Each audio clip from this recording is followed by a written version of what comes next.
Hi, this is Rainer. I'm host of the Mindful Leader podcast. And today I have a special guest here, Sir John Hargrave.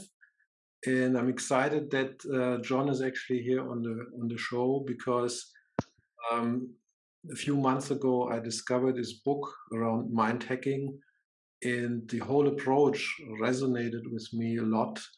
Not just because of some of the technical, the way it's described and the analogies to computers, as I'm a hacker myself. So this was a lot of overlap in terms of when I look back at also from John's history and passion for technology. I said, oh, this is so cool. Let's see if John is actually able to join and share some of these insights, since they're really relevant to what we're doing here. A little bit of background about John. I mean, he started actually, and this is also stuff we can talk a little bit later, as a comedy writer. He is now a mind hacking expert. He's also CEO of a media company and, in addition, also a blockchain expert, and was authoring and co-authoring several books there. So it's quite impressive, and of course the mix, quite an impressive mix.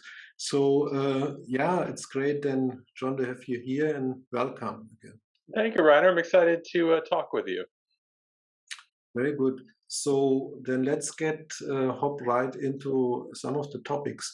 So maybe first you can share just a little bit on your context around your story, how you got from writing comedy, but actually becoming a mind hacking expert. And I know there is also, when reading your book, there's also a lot of details around how you got introduced to computers.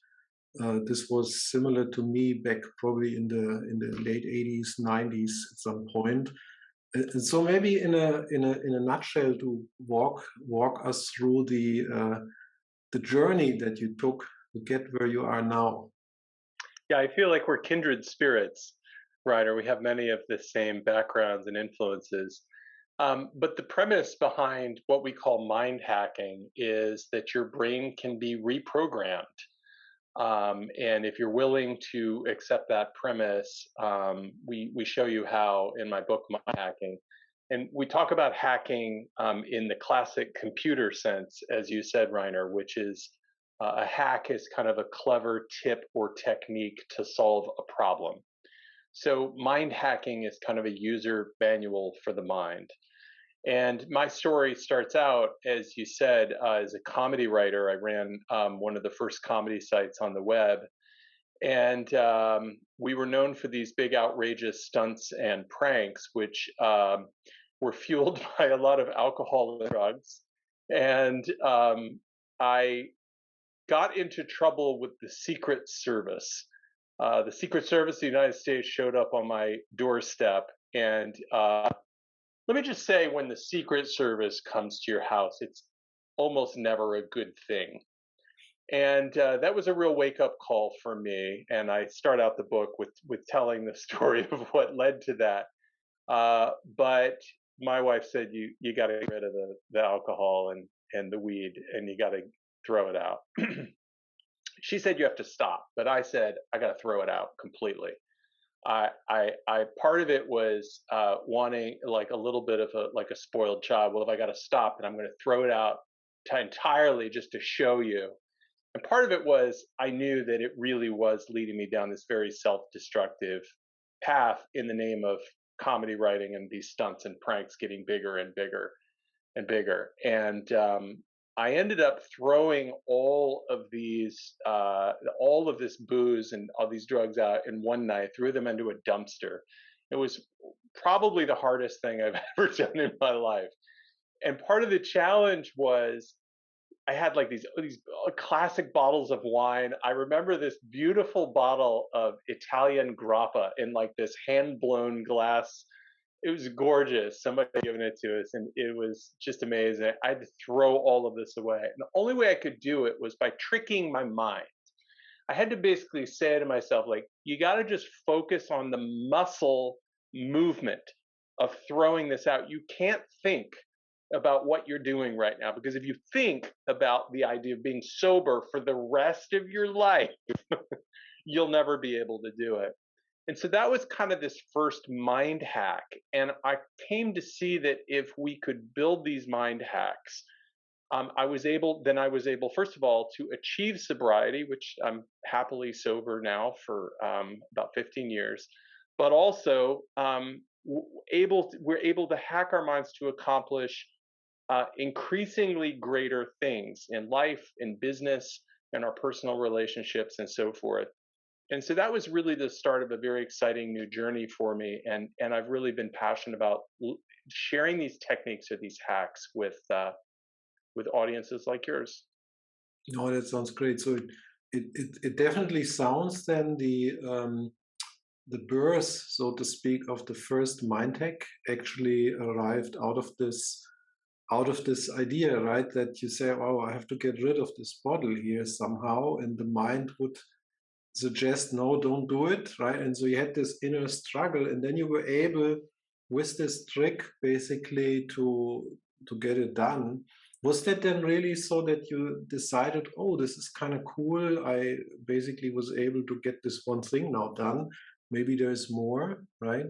And then the second part, usually, from my own experience, I know that there is usually also correlation when awareness is rising or is coming up with mindfulness exercises, mindfulness practice.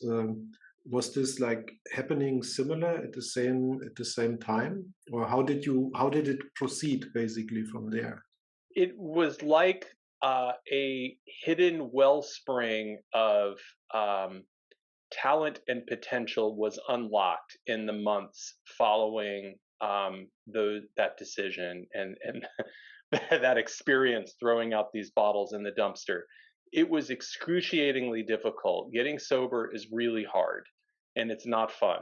It's painful, but at the same time, there was as if there had been kind of a wellspring of energy that had been sort of tamped down or stoppered. And you called it awareness. I think that's a good word that started to arise as a result of that.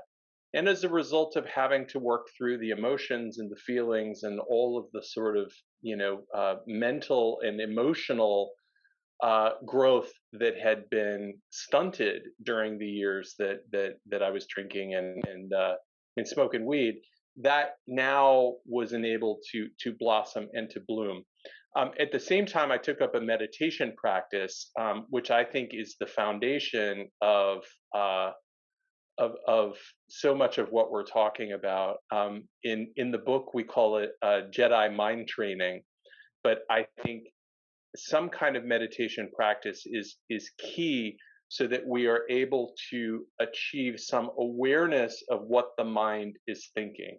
Mm. So that was a gradual process, but I would say in retrospect, it actually happened relatively quickly after I, finally made that decision to get sober. By a year later, my life was in a totally different place. And so then, so it seems then there was the combination of meditation. Yes. And my guess is you probably try to meditate at that point already at a regular schedule every Yes. day, right? Most likely. But then from one mind hacking trick, so to speak, or method, let's call it a method, right?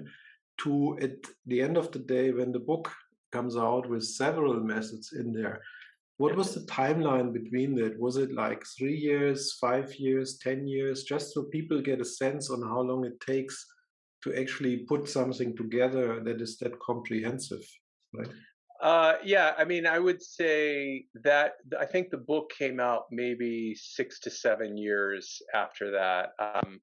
But I would say again, I had the foundations of this in place probably by a year after becoming sober. But here we are 15 years later, and I'm still learning new hacks and trying out new techniques constantly.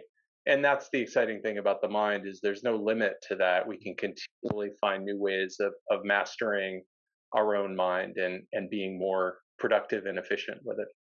Absolutely. Now, maybe we can go a little bit into the techniques that you share in the book. Yeah. And so I'm curious, but first for the definition, what you said earlier, basically there is the definition of a hack or mind hack. And in my terminologies, I often use the term mind management to Mhm. refer also to different aspects of the mind that you can train and cultivate. And the underlying, the fundament, so to speak, I always refer to as present awareness or simply presence to basically fuel all those other activities on top. Now, mind hacking, and especially here for this audience, I expect a lot of the people listening to this or viewing it now on video um, have a technical background. So that means we can actually, and similar to the book, this is so appealing to me, is that you pretty much use also the analogy of computers, software, operating systems, and so on, and pretty much then take it to use the apply it to the mind, right? So similar, this is also a similarity when I was thinking about these things a few years ago. uh, I also realized the similarity of software, software architecture, and the mind itself basically being this complex piece of software. Now, maybe what we can do is go in a few of these techniques. And we can start what you already mentioned before with meditation. You actually refer to it as concentration training, right? Yes.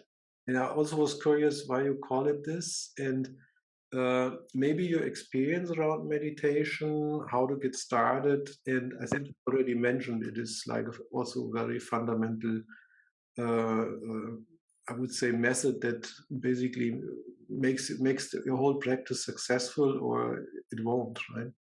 Yes. Well, I think the technology analogy that we use, that we both use in this work, is important because that is kind of the dominant framework of our culture today. So many of the ideas we're talking about have been around for millennia, but we're putting it into kind of a modern language, a modern mental construct. And so, from a high level, what we're trying to do is first become aware of the mind. And that's surprisingly difficult because we're usually lost in the mind. We're usually absorbed in the mind. We identify with the mind. And when the mind gives us these thoughts throughout the day, whether they're positive or negative, we just believe them.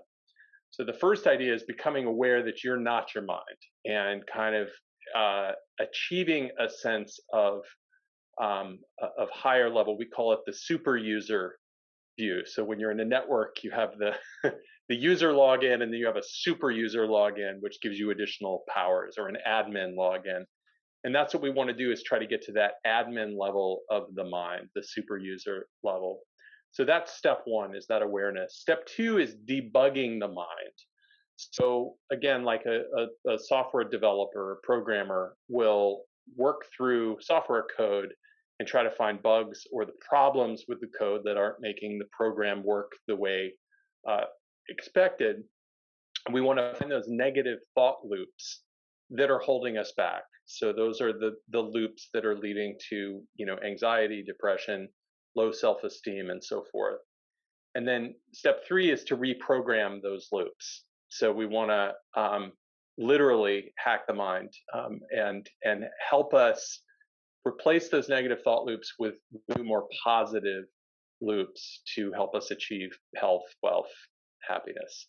Mhm. So I think the first exercise I can recommend to you, and it's not quite meditation, it's really just an awareness exercise, and you can do it today. It's a great starting point, which is we call them mind games. The first mind game is called "What Was My Mind Just Thinking?" And as many times as possible, you just ask yourself, "What was my mind just thinking?" And it's really easy, you'll find, for about an hour. And then it gets really hard because you forget to do it. So if anyone listening to this wants to challenge themselves, keep a running tally, write it down if you can, or keep it on your phone, of how many times today you were able to remind yourself to be aware of what your mind was just thinking. And that's a really good way of starting to build that step one, that awareness, and then that can lead into deeper meditation and awareness exercises from there.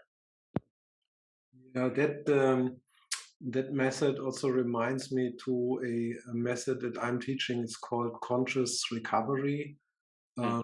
It's basically very similar in a way that you observe the mind, you become aware what was I thinking, and then of course you can also categorize it in different flavors. Usually I'm interested in negativity, right? There is, as you probably also noticed, there's so many, there can be a high percentage of negative thoughts, which then causes more stress, anxiety, and all those type of things. Um, I think the difficulty is what you also just said is the level of awareness. Usually, when people start with mind hacking or with mind, what I refer to mind management, um, level of awareness is just blooming. It's just starting out, right? It's not that strong yet. And then, yeah, keeping this awareness up requires energy, and Energy. energy, right? And energy is usually limited. So it's similar what you just said, right? You have this intention, it works for an hour, and then gradually as the day goes by, it goes less and less energy. So it's hard to actually observe then the mind. And yeah, But that's a and, challenge.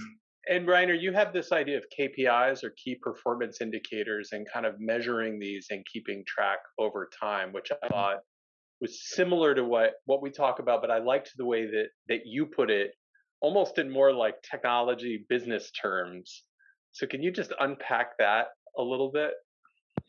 Yeah, so it's what you're referring to earlier, right? Keeping track of things. Um, I learned that from my own experience, knowing actually what's happening and how do you actually make progress is one of the key things. Yeah. When I was still working in technology organizations, such as back in these old days at Yahoo, later here in Berlin at Zalando, there's the business aspect or the product aspect, which is what are the numbers, right? How are we doing? And that goes back to key performance indicators, KPIs, right?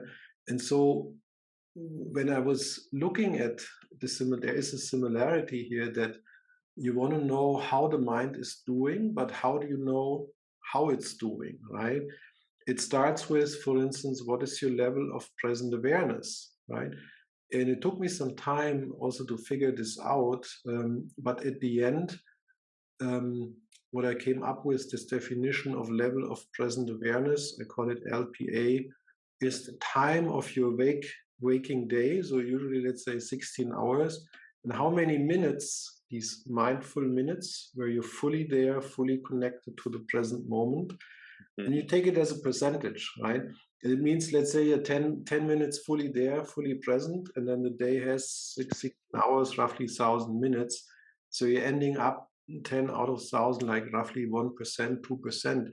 And that is usually what I observe when I, for instance, start working with leaders on helping them to cultivate their level of awareness. This is usually where many people start. And then there is more and more of these KPIs that can derive based on this one. But I found this one is one of the most significant. It shows you basically where you are, right? Level of present awareness, LPA. I LPA. love that. And the great business writer Peter Drucker said that which gets measured gets managed.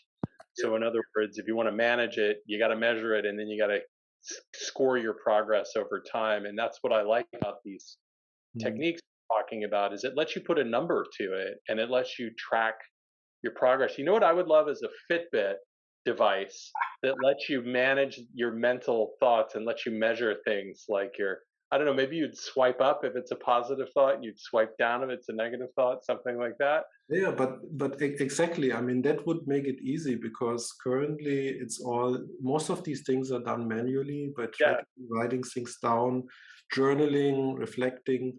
And as you said before, right? Exactly, using a good old notebook. But yep, the method that you were saying, what was I thinking, right? You want to basically keep track on how many times you actually do it, at least at the beginning, so yeah. that you can see, am I doing it? And over the time, once you realize it, it gets more and more. At some point, it's no need to track it anymore. But I would say in the first few months, in my experience, it's critical for the success. Yeah.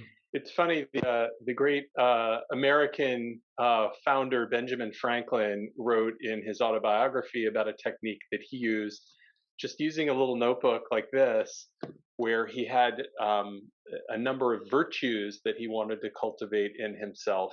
And he made a little grid, and every day, at the end of the day, he would go back and rate how well he did on living each of those virtues. I think he actually had one per week that he focused on. And he said, I was greatly dismayed to see at the beginning, how poor my overall ratings were in this language we're talking about today. But he Mhm. said I had the satisfaction of seeing those KPIs gradually improve, seeing those numbers gradually improve. So I think measuring progress on these, whether it's mindfulness or whether it's thoughts per minute, any of these metrics we're sharing with you, and keeping track over time, whether that's in a good old fashioned moleskin notebook or whether that's on a smartphone app or something like that, is really helpful for starting to cultivate Mhm. these Yeah, habits. yeah, absolutely.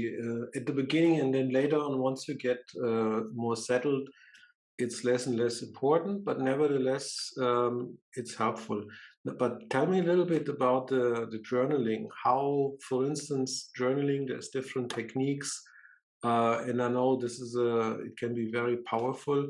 How do you, for instance, yourself use the journaling for basically, for instance, optimizing your thoughts, your planning? Uh, just give me a few ideas on journaling.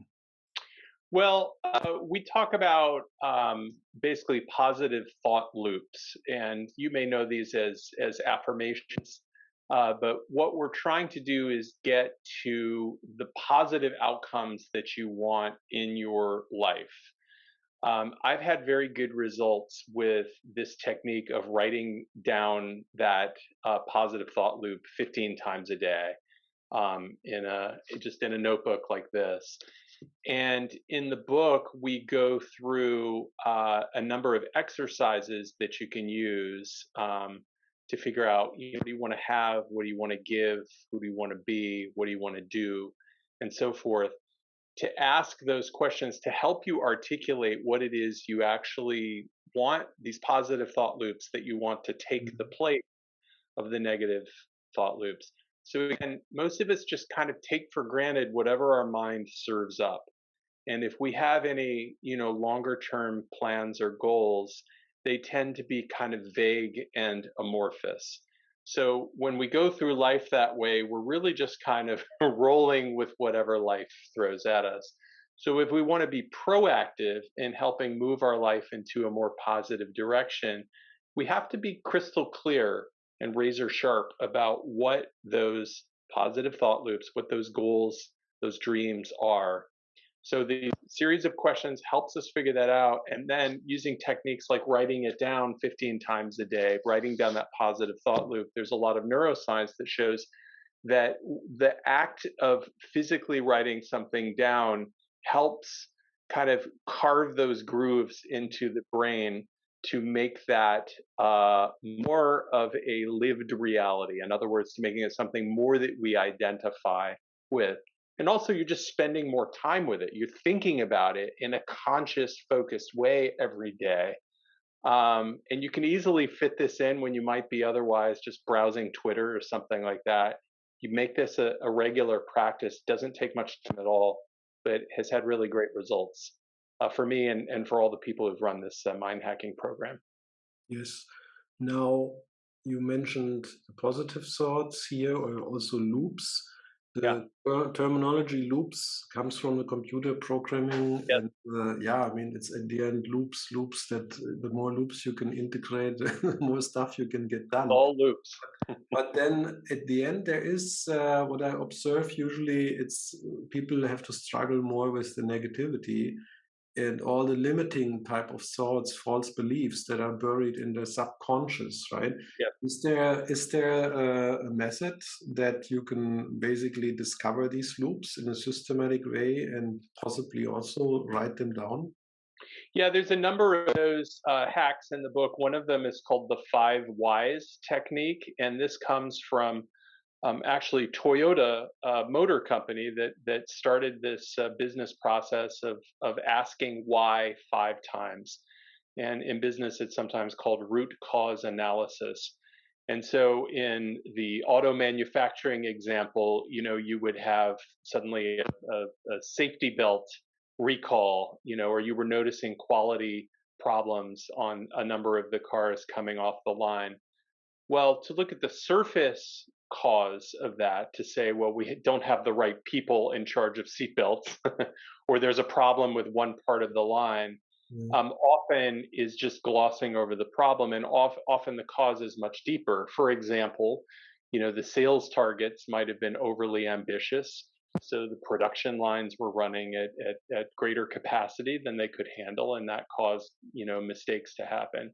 So you continue asking why 5 times, 5 levels deep. And there's nothing magic about the number 5. The idea is just to keep asking why until you get to the root cause. Well, when we have these negative thoughts, when we have anxiety, or when we have problems, relationship problems, job problems, that we know we have a part in it, we can start asking why, and again continue looking at ourselves fearlessly, at continually asking why until we can get to the root of the problem within ourselves. So the goal is not to blame it on other people. Other yeah. people may have a part in it, but the goal is to get to the root cause of that negative feeling or of that negative outcome within ourselves. And that is often where, just like a computer programmer, debugging a piece of software until they get to the root of that cause. And often it's not obvious, and often there's some trial and error and reprogramming and trying to figure it out. We can finally get to that root cause and then find that negative thought loop and replace it with something more positive. Mm. Yeah, and unfortunately, there is, from my own experience, there is many of these negative thought loops. It's like Yeah. an ongoing process. I mean, I would be interested actually in the number of these negative thought loops that are typically buried in the mind. Uh, Curious if there's any study on this, but it feels like it's a large number basically, and it never stops, right? We're all running very buggy software. I'm But just that's probably true of all of our software all over the world in every company, right? And probably true of our minds as well. I don't know when you get rid of them, when you achieve perfection, I suppose. Yeah. Well, I mean, if you think about it, in these old days, there was this release of Microsoft Windows, right? And this was a big deal, but at the end of the day, it was very buggy. And other software like Office, Microsoft Office, right? So I'm picking on Microsoft now, but the reason it is big, complex piece of software, and it was so buggy. And then what you would see then over time, because of the continuous development and debugging, you would see the software is getting better and better, Yeah. right? And at some point, it's actually usable. And so I'm seeing the similarity with the mind, where leaders or people in general listening to this podcast who never actually worked on mind hacking or did on mind management, I would I would see the similarity here to this new release of, let's say, Microsoft Office, which is so buggy, right? And all the stuff is in there. And then over time, however, if you start actually systematic debugging, as you suggested, I could see that you make very quick progress. Is that something you observed as well? Or That's a great analogy, Reiner. And to continue that analogy, a game changer for Microsoft and for software in general was the internet and, automatic updates and releases. So before this, you had to remember you had to install a patch or something, yes, which came on a CD, and so you were limited. Very, very cumbersome and difficult. Many people would never get that fixed. But then when the internet came along, they just do it automatically. Or usually in my case, when I have a big deadline and I'm about 5 minutes away, Windows decides it's going to update for the next 20 minutes. But that idea of kind of continual updates is how it is similar to when we start creating a habit out of debugging these thought loops, mm, taking ownership over what is it in me, what's the root cause, what's the root idea that I need to debug within my own mind, and continually doing that as part of a process. Uh, mm, that's very similar to this idea of kind of automatically pushing out updates. We don't have to wait, once every 6 months for a big release. We can be doing this on the fly, mm. continually. That's powerful. Absolutely. And I think when we tie this together now, right, this idea of automated updates, it could be, as you suggested, what we have to do is figure out an automated way, like a routine, where we say every day we spend, I don't know, 10 minutes on debugging, right, or more. But we put it, I don't know, in a calendar and make it a habit over 1 or 2 months that this is the habit, this is where the updates are happening. And then in terms of the updates itself, it looks like there is a combination of methods. The 5 whys that you suggested seems like a good fit for looking at faulty patterns. I have another one method that I'm teaching, which also goes into discovering some of these false beliefs, limiting thoughts. It also is inquiry based, right? But it's just examples of what can be done. And then the other one you mentioned before, the affirmations. This is now the upgrade when you say, okay, one gets rid of the negative stuff, but now let's actually install some upgrades here. And this can happen through these affirmations, right? So Yes. tying those three together, it seems like this is a really cool thing. And maybe from your experience, I mean, how long does it take if someone would actually do this, spend 10 minutes a day for doing it for a few weeks, months? How fast would you think you'll see results? Well, in the book, we actually have a 21-day program, and the 21-day program basically walks you through all of these exercises. So you can get that in the book, but the book is also available for free. So it's at mindhacking. It's mindhacky.ng. So Mm, mindhacky.ng, mindhacking. And if you go there, you'll see that 21-day download program can actually be emailed to you, and you can get basically these guided exercises that walk you through that. And we've had thousands of people join that and just give us so much great feedback that it has significantly changed the way they think in 21 days. Of course, you have to continue it, but it started those habits in place. And I want to come back to the importance of meditation within all this. You asked me about that earlier. So the specific meditation technique to me is not as important as actually meditating, making the time to do that on a regular basis. Because just as it was the foundation for me and building my sobriety, I think it's the foundation for all of these exercises that we're talking about. It's difficult to be aware of that negative thought loop if you're not practicing that daily, 20 minutes or so of just trying to stay silent with the mind and trying to calm and focus the mind. But if you can do that, that's the foundation that makes all of these other things possible, because again, it drives that awareness of the mind, that I'm not the mind, I'm something beyond the mind. And I'm able to look down on this mind, almost like the mind is on a stage and I'm viewing it from a balcony. I'm able to look down on this thing, and I'm able to consciously reprogram it, or I'm able to basically decide what I want it to think going forward, and I don't have to believe my mind. I don't have to believe everything it gives me. That comes out of that daily practice of meditation. Yes. Only one technique. That's the technique to use, Yeah. is some amount of meditation each day. Yeah. And it boils down to what you're saying. It boils down to awareness, cultivating awareness, which you can do with meditation, with mindfulness exercises. So to build this capability, this abstraction layer, so that you see yourself, you become really the observer of all there is. It can be your thoughts, it can be sensations in the body, it can be external events, whatever it is, right? But becoming this observer, and this is a big step. Surely meditation helps. One thing, however, I also noticed is that uh, the awareness, or in general awareness, is very sensitive to anything that happens around you, right? So that's why there can be little fly on the wall, or there can be whatever whatever happens inside or outside of you. And awareness likes to basically jump to whatever it is. And this is the difficulty with at the end of the day, distractions, right?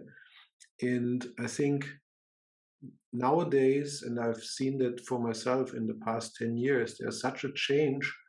When you look back just 20 years ago, it was hardly the case that there were text messages or like social media. What was social media at that point? So all those streams of what I call distractions, right? It was nothing was really there. And then more and more was creeping in. There came email, right? That was the big one. And then later there came the phones, smartphones, iPhones, whatever. And now, then all those other social media channels nowadays. So there's constantly stuff going on that, where the awareness basically recognizes these things, and then the mind jumps on any of those, right? And that's where the mind gets busy. And once the mind gets busy, it's exactly the opposite. There is no silence, there is no observing. You're basically sucked into all of those things, right? Yes.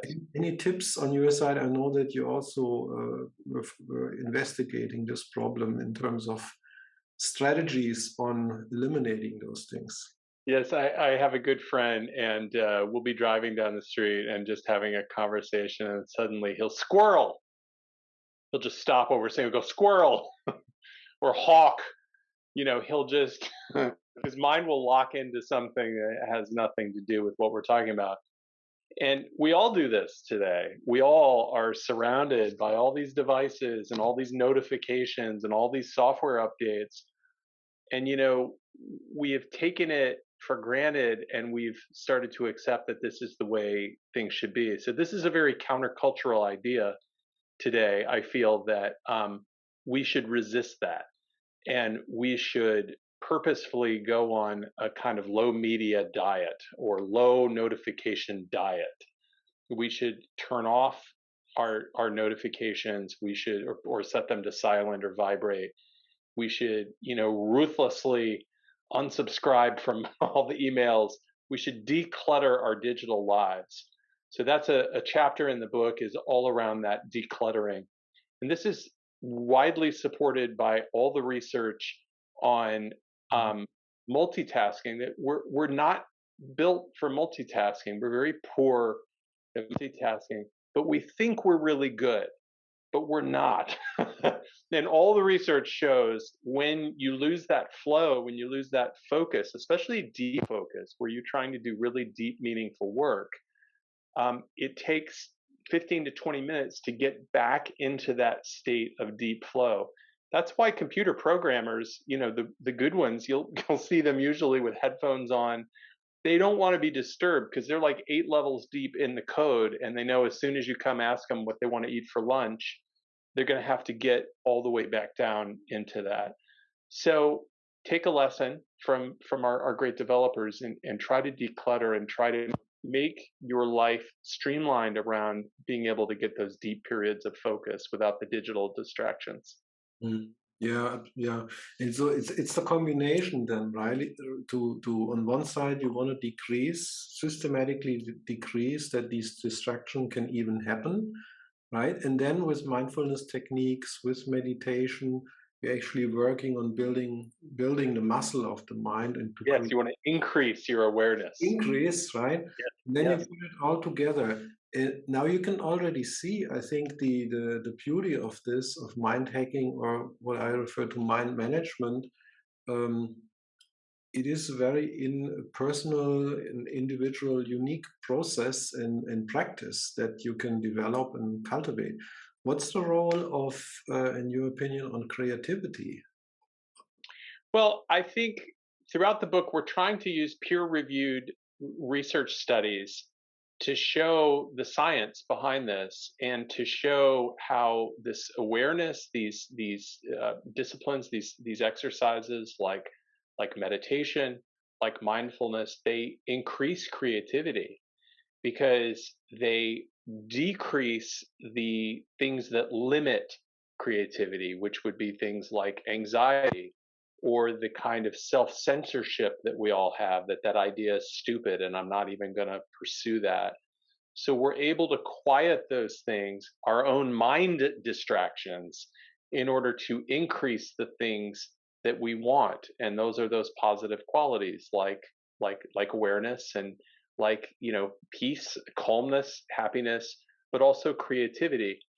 Um, I believe there are true business benefits that come from doing this. I mean, I'm an entrepreneur and an investor at heart, and these techniques have helped me immeasurably in silencing not only my own mental censorship or my own self doubts or fears that might hold me back from making those big bold moves, but also from the world. It's that constant stream of Twitter negativity that comes in, or just the noise that's out there about what everybody should be thinking, what we should be investing in, what we should be creating or doing, and having the space to listen to myself and my own inner vision on what should be done.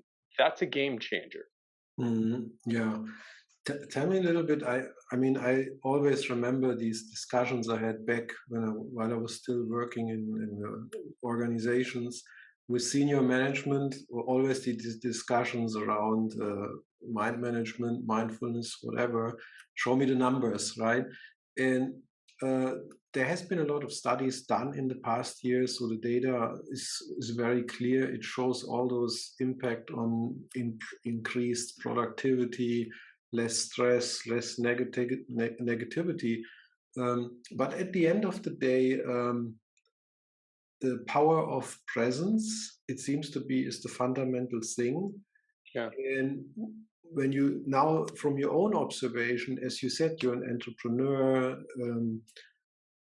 What do you think then is how does this present impact your day-to-day business decision? I spend a lot of my time in meetings, talking with clients, talking with entrepreneurs, talking with potential investments, and so forth. And being able to be present, especially on Zoom, is like a superpower because most people are not able to do that. We're all distracted. People are answering email. And so I will do that occasionally, no doubt. But when I need to be present, I am able to be present. And that unlocks new opportunities. First of all, because it's so unusual. People aren't used to somebody really being there on Zoom. But second, I'm actually able to listen and I'm able to pay attention and hear opportunities that others miss because they're really, again, trying to multitask, which we don't do well. They're listening with one ear, and so they miss maybe the most important parts of any given conversation. So I think it's a superpower, and fortunately, it's one that we can build, we can learn, we can cultivate. Yes. So unfortunately, I think the difficulty I see. while working with many leaders in technology is getting started, right? So, I mean, people now listening to this podcast, they say, oh, yeah, kind of cool. Improving awareness sounds good. But then usually there is this inspiration then there at this moment, but then things die off and go back to the usual. So it feels to me getting started, actually taking some first steps, is possibly the most difficult hurdle to overcome. Would you agree on this? Always, always. Yeah, the beginning of any new habit is difficult to take that first step. Yes. And then any tips? I mean, since you talked about this 20-day program, how could, in your experience, what was helpful for people to get excited to actually take this first step of day one? Well, that was a really important part of the book, was to make sure that people had an action plan that they could use, because we are, especially those of us in technical fields, we we want a roadmap, we want a project plan. So again, this 21-day plan, there's a couple ways you can get it.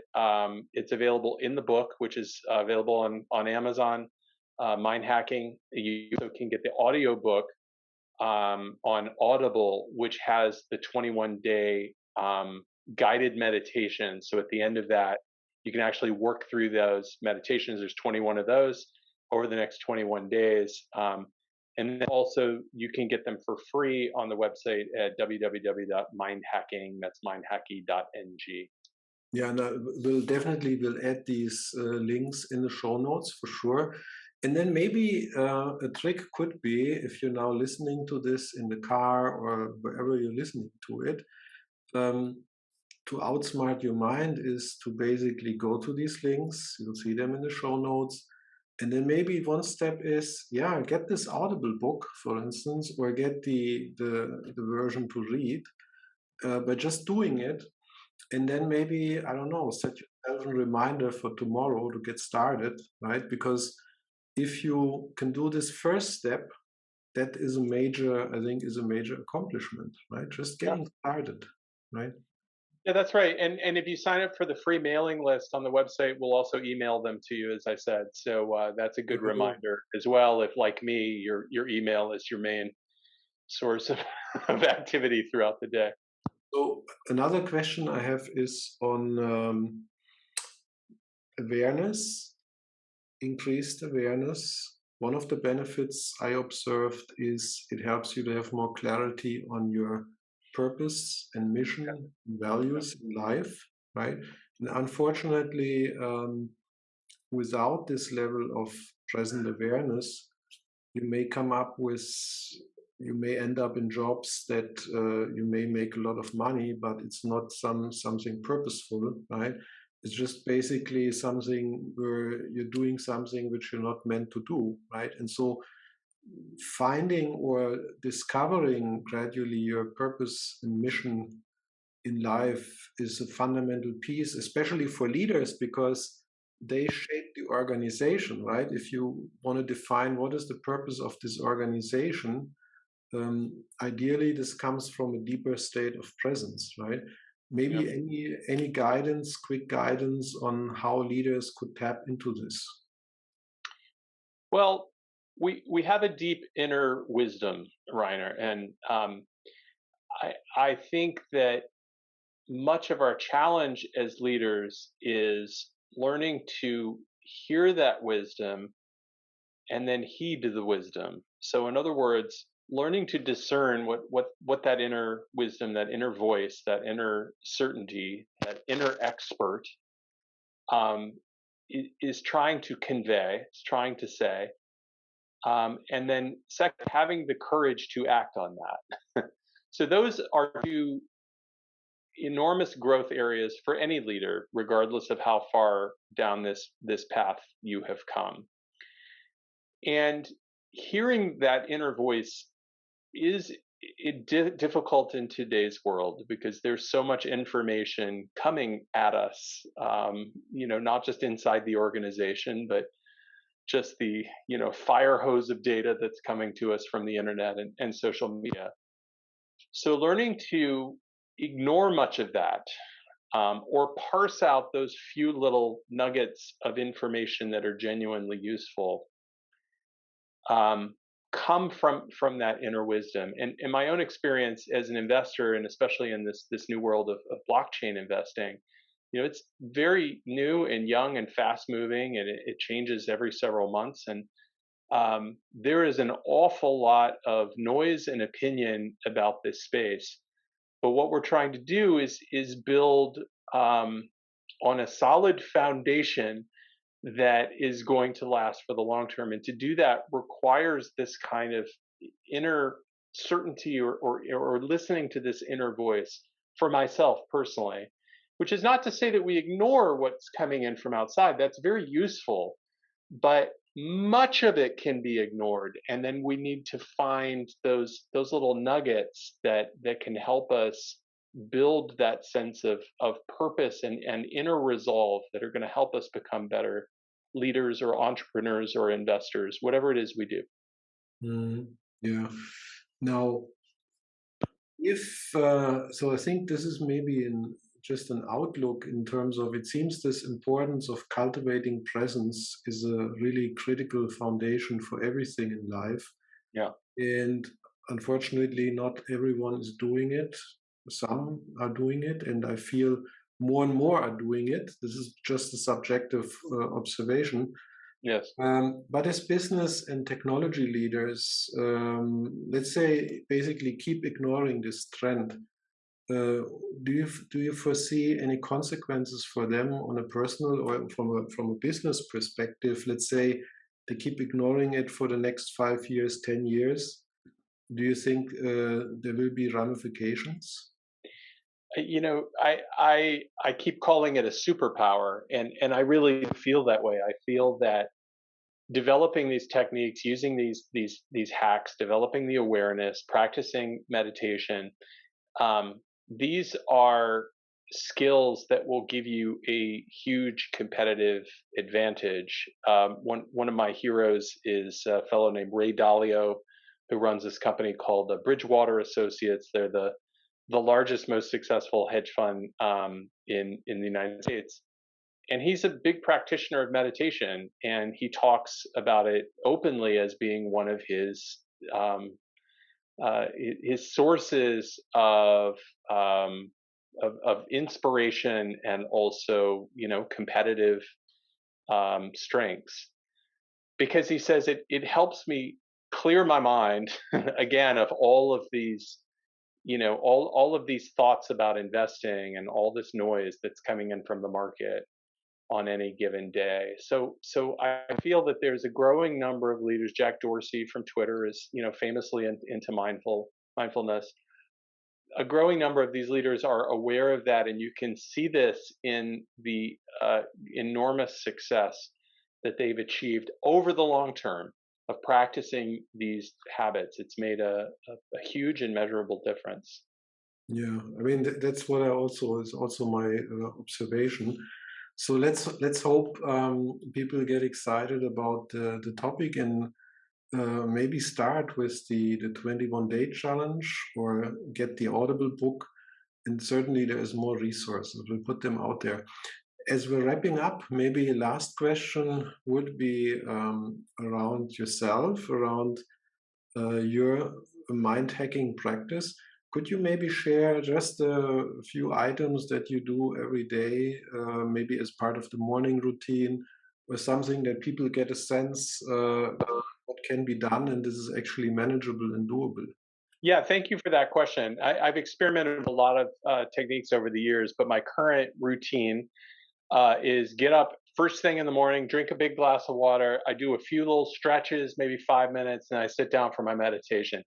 So, meditation to me is first and foremost, I do not allow that schedule to deviate in any way, because then I know I'm going to get the most important thing of the day done first. That just sets me off on the right path. Couple days out of the week, I'll then exercise after that. I do at some point in the day. It's kind of variable, but I'll do the affirmation thought loop exercise in my Moleskine notebook, and then I do another 20 minutes in the evening, most evenings. So I'll do 20 minutes in the morning and then 20 minutes at night. Additionally, I have a series of longer term positive thought loops that I've put into an Evernote type program, and I will review those once a week. I do that on Sunday nights. So that's the longer term goals that I'm trying to achieve with my business, with life, and so forth. And that takes me probably 20 minutes, I'll say, to go through, just reread all of those things. And I'm constantly tweaking those and adjusting them. But what I found over 10 or 15 years of doing this is I've made remarkable progress at meeting those long-term goals, which when I wrote them down originally seemed impossible. But it just shows you the power of doing these over the long term. Hacking our minds really hacks our lives, makes a positive difference.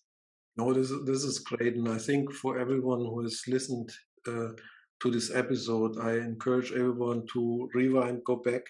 There's a lot of insights here, ideas. You just heard John talking about the routine and all those things you can do, and you see there is the creativity part on how you plug this all into your daily life, because everyone is different, has different schedules, different priorities. And it's this creativity, basically this process of optimizing this over time as you learn new methods. Some work better than others, and figuring out how to install and continuously upgrade your software. And I think this is where we're ending. Basically, let's upgrade our software. And I think if everyone is doing it, I think this has a huge impact on this planet. I feel upgraded by our interview today, Reiner. Thank you. No, thanks, John, also for being here and sharing your insight. My pleasure.